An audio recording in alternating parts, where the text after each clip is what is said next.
Assalamualaikum warahmatullahi wabarakatuh. Pada video kali ini saya akan membahas pertemuan kedua mata kuliah Sistem Informasi. Pertemuan kedua membahas tentang konsep dasar sistem secara lengkap yang terdiri dari pengertian sistem, karakteristik sistem, hierarki sistem, dan klasifikasi sistem. Yang pertama, pengertian sistem. Sistem secara umum merupakan kumpulan dari unsur atau elemen yang saling berkaitan dan saling mempengaruhi dalam melakukan kegiatan bersama untuk mencapai suatu tujuan tertentu. Contoh dari sistem, misal sistem komputer. Sistem komputer terdiri dari apa aja? Elemennya yang pertama ada hardware, ada software, ada brainware. Jadi, ketiga komponen ini harus saling berhubungan agar bisa mencapai suatu tujuan tertentu.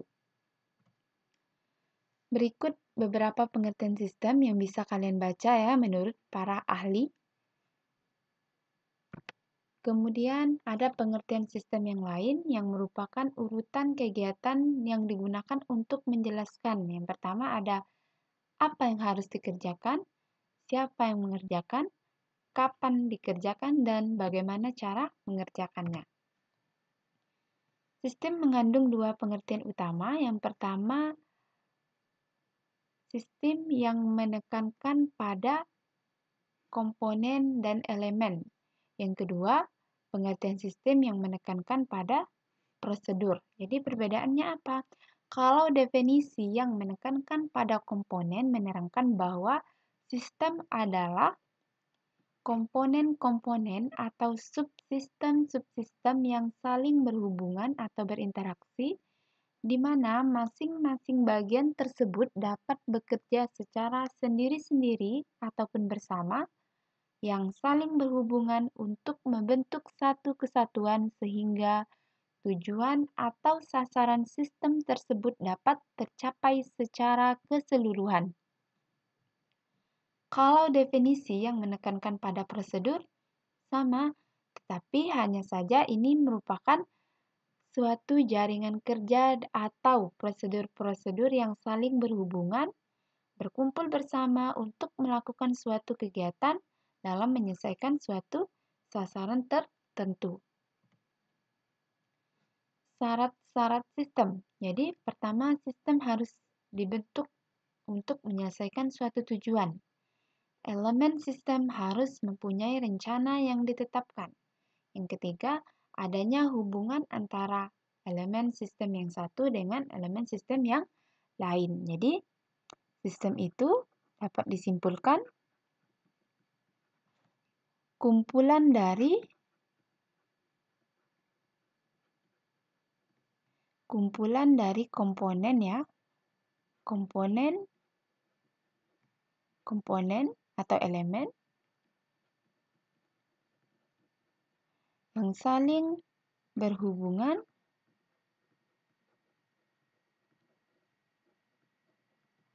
untuk mencapai tujuan atau goal tertentu. Nah, itu kesimpulan dari pengertian sistem. Jadi, kumpulan komponen-komponen atau elemen yang saling berhubungan untuk mencapai tujuan tertentu. Yang kedua, karakteristik sistem. Karakteristik sistem ada 9. Yang pertama ada komponen, ada batasan sistem, ada lingkungan luar, penghubung, masukan, pengolahan, keluaran, sasaran atau tujuan, dan penyimpangan atau storage. Yang pertama, ini gambar dari karakteristik sistem tadi ya. Yang pertama komponen. Komponen adalah kegiatan atau proses dalam suatu sistem. Jadi komponen itu kegiatannya yang mentransformasikan input menjadi bentuk setengah jadi ataupun output. Komponen ini bisa subsistem dari sebuah sistem. Yang kedua, batasan. Batasan itu adalah pemisah antara sistem dan daerah di luar atau lingkungan sistem. Nah, ini perubahan batasan sistem. Jadi, batasan sistem itu dapat dikurangi atau dimodifikasi sesuai dengan perilaku konsumen. Ini contoh untuk sistem pemesanan secara online misal dan pemesanan secara tradisional. Kalau secara tradisional, nah batasan sistem jadi pelanggan hanya bisa pelanggan misalnya mengirimkan pesanan, maka perusahaan menerima pesanan, lalu memproses pesanan, kemudian dia mengecek persediaan, baru jika ada, baru dikonfirmasi ke pelanggan. Tetapi kalau sistem secara online, pelanggan langsung bisa memesan sekaligus melakukan atau mengecek ketersediaan produk. Misal kalau kita mesan di Shopee atau di Lazada atau di online shop yang lain. Jadi kalau kita pesan, kita langsung tahu stok barang masih ada atau tidak, berapa jumlah stok ya. Yang ketiga, lingkungan luar atau environment. Jadi segala sesuatu yang berada di luar sistem. Apa aja contoh sesuatu yang berada di luar sistem? Misal ini perusahaan. Jadi lingkungan luarnya bisa vendor, pelanggan, pemilik, pemerintah, bank, pesaing. Jadi lingkungan luar itu yang bisa sifatnya menguntungkan maupun merugikan. Penghubung atau interface, jadi tempat di mana komponen atau sistem dan lingkungan bertemu dan berinteraksi. Jadi pada software itu ada sistem operasi, pada hardware ada USB. Ini masukan, jadi kalau kita nginputnya pada antarmuka. Kalau pada sistem informasi, kita melakukan proses inputnya pada aplikasi yang menghasilkan output. Jadi model antarmuka subsistem ada pertama antarmuka bolak-balik. Jadi subsistem 1 dengan subsistem 2 bisa saling berhubungan. Kalau satu arah, jadi hanya subsistem 1 bisa berhubungan dengan subsistem 2, tidak untuk sebaliknya. Ya, ini contoh antarmuka subsistem. Ini kalau cabangnya masih offline, jadi kita melakukan transaksi atau penginputan pada media tertulis.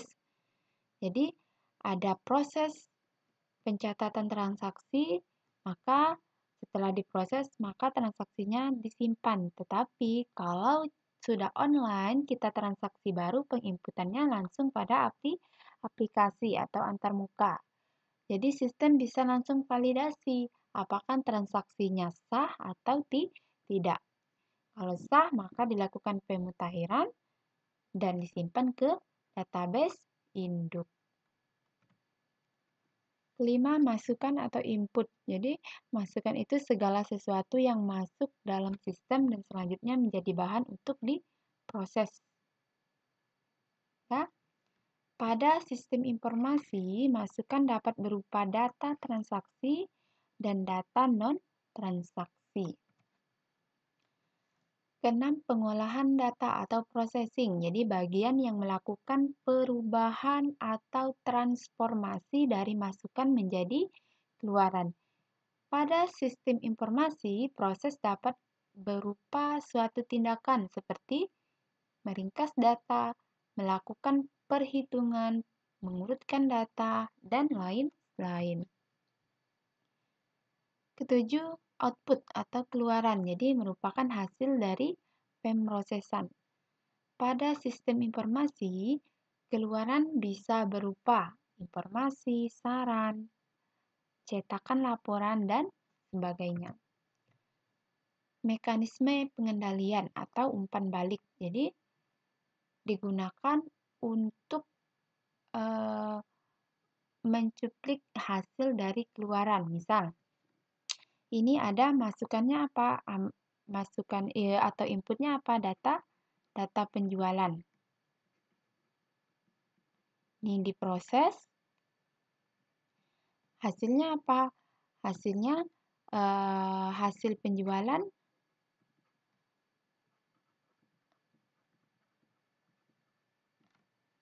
Nah, total hasil penjualan bulan Oktober misalnya. Jadi, apa? Dapat disimpulkan hasil penjualan Oktober misalnya lebih menurun dibandingkan bulan September. Maka mekanisme umpan baliknya seperti apa? Jadi, kita tingkatkan lagi data penjualan. Maka diproses lagi dan hasilnya dilihat lagi apakah bertambah atau menurun ya. Mekanisme pengendalian.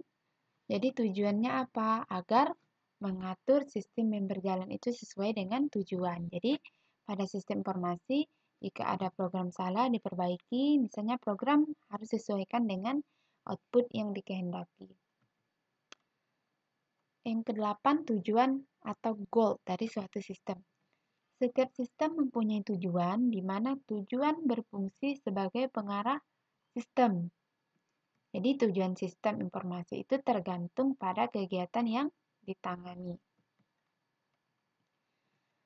Baik, yang ketiga, pembahasan kita yang ketiga ya, hierarki sistem. Hierarki sistem dapat dilihat pada gambar berikut. Hierarki tertingginya adalah suprasistem atau supersistem. Yang kedua ada sistem, yang ketiga subsistem, yang keempat ada elemen atau komponen. Yang pertama suprasistem atau subsistem. Suprasistem itu adalah jika suatu sistem menjadi bagian dari sistem yang lain yang lebih besar, maka sistem yang lebih besar itu disebut dengan supersistem. Jadi sistem yang paling tinggi itu yang dimaksud dengan supersistem. Kalau di Indonesia atau di pemerintahan misalnya, sistem yang paling tinggi apa? Pemerintah pusat. Jadi di bawah pemerintah pusat ada provinsi, di bawah provinsi ada kabupaten. Jadi pemerintah pusat ini merupakan supersistem dari pemerintah provinsi. Provinsi ini merupakan supersistem dari pemerintah kabupaten. Nah, sebuah sistem umumnya tersusun atas sejumlah sistem-sistem kecil, misalnya sistem X ini, ya, maka ada subsistemnya, ada subsistem A, subsistem B, dan seterusnya. Jadi dari subsistem A ini ada lagi subsistem A1, A2, dan sebagainya. Nah, contoh sistem dan subsistem. Kalau sistem mobil, subsistemnya adalah bahan bakar, pendorong, rem. Kalau sistem komputer, subsistemnya apa? Ada CPU, ada input, output, dan penyimpanan. Kalau sistem informasi perusahaan, di perusahaan ada sistem informasi apa aja? Sistem informasi akuntansi, pemasaran, personalia, dan produksi misalnya. Nih, ini ada contoh suprasistem, sistem, subsistem, dan subsistem. Jadi,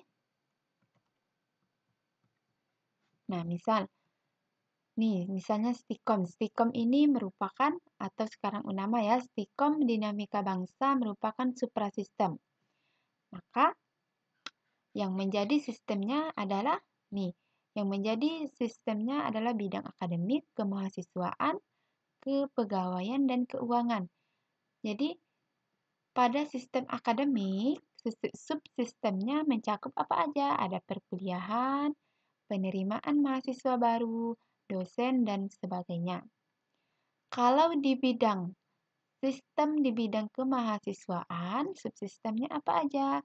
Yang menangani rekrutmen, pengembangan, dan karir. Kalau di bidang kepegawaian atau kalau di bidang keuangan, maka subsistemnya ada penggajian, ada keluar masuk khas. Nah, sampai di sini nampak perbedaan. Jika Stikom suprasistem, maka sistemnya adalah sistem bidang akademik, mahasiswa, dan kepegawaian, dan subsistem dari, misal, pertama kita jabarkan dari bidang akademik, subsistemnya ini perkuliahan, penerimaan mahasiswa, dosen, dan lain sebagainya. Yang keempat, ada klasifikasi sistem. Ada 7 ya. Yang pertama, sistem abstrak versus sistem fisik. Nah, sistem alamiah versus sistem buatan, sistem deterministik versus sistem probabilistik. Yang keempat, sistem terbuka versus sistem tertutup. Yang kelima, relative closed system. Yang keenam, sistem sederhana versus sistem kompleks. Yang ketujuh adalah managed system atau sistem yang tertanam. Yang pertama, sistem fisik. Sistem abstrak dan fisik. Apa perbedaannya? Sistem abstrak itu adalah sistem yang berupa pemikiran atau ide-ide yang tidak nampak secara fisik. Misalnya apa? Ada sistem teologia. Kalau sistem fisik, sistem yang ada secara fisik. Misalnya apa? Sistem komputer. Yang kedua, sistem alamiah dan sistem buatan manusia. Kalau sistem alamiah, sistem yang terjadi melalui proses alam dan tidak dibuat. Misal sistem perputaran bumi. Jadi sistem ini nggak bisa dibuat oleh manusia. Yang namanya rotasi, ada namanya revolusi ya. Itu nggak bisa manusia membuat dan manusia juga tidak bisa mengatur terjadinya sistem tersebut. Kalau sistem buatan manusia yaitu sistem yang dirancang oleh manusia dan melibatkan interaksi antar manusia dan mesin. Misalnya apa? Sistem informasi. Yang ketiga, sistem deterministik atau sistem tertentu dan sistem probabilistik.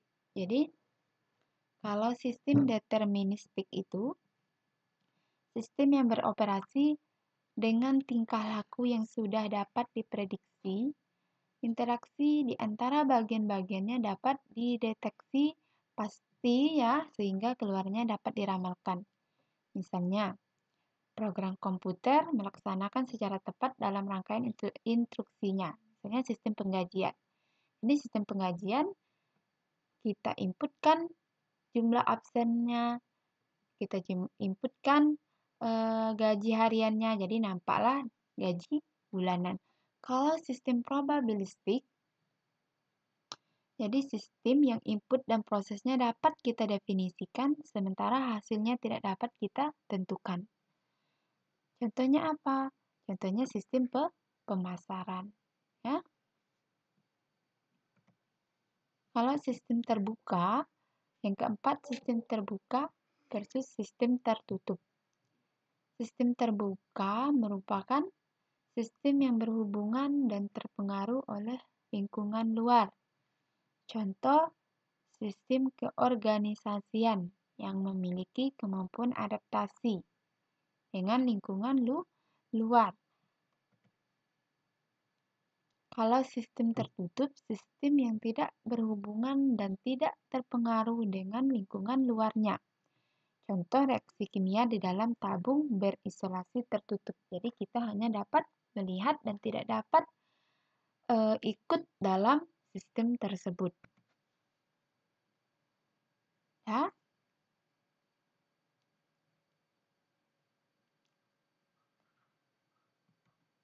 Yang kelima,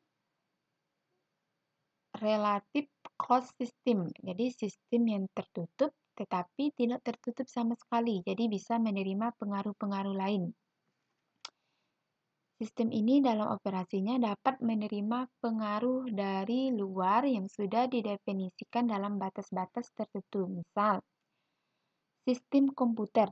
Sistem ini hanya menerima masukan yang telah ditentukan sebelumnya. Mengelola dan memberikan keluaran yang juga ditentukan oleh input sebelumnya dan tidak terpengaruh oleh gejolak di luar sistem. Yang keenam, sistem sederhana versus sistem kompleks.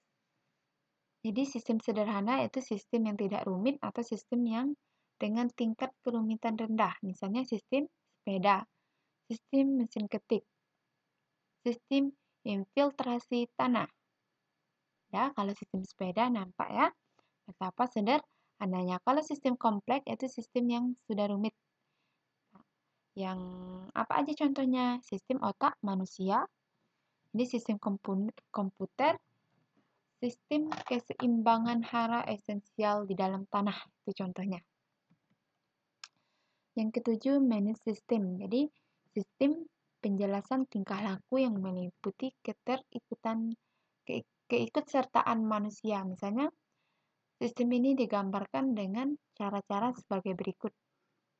Yang pertama, ada sistem manusia, berhubungan dengan manusia dengan mesin, dan mesin. Kalau manusia dan manusia, sistemnya menitik beratkan pada hubungan antar manusia. Kalau sistem antara manusia dan mesin, sistem yang ikut sertakan mesin untuk tujuan tertentu, tapi tetap operasionalnya manusia. Kalau sistem mesin dan mesin itu sistem yang otomatis di mana mesin mempunyai tugas memulai dan mengakhiri sistem. Sementara itu manusia dilibatkan juga untuk memonitor sistem. Jadi, mesin berinteraksi dengan mesin untuk melakukan aktivitas. Pengautomatisan ini menjadikan bertambah pentingnya konsep organisasi di mana manusia dibebaskan dari tugas rutin. Jadi, contohnya apa? Contohnya yang sudah menerapkan sistem robot. Ya. Demikian pembahasan materi pertemuan kedua mata kuliah sistem informasi. Semoga kalian bisa mengerti dan paham. Jika ada yang kurang jelas, boleh ditanyakan secara langsung, baik meninggalkan komentar di @modo ataupun menghubungi melalui WA yang telah diberikan sebelumnya. Terima kasih. Assalamualaikum warahmatullahi wabarakatuh.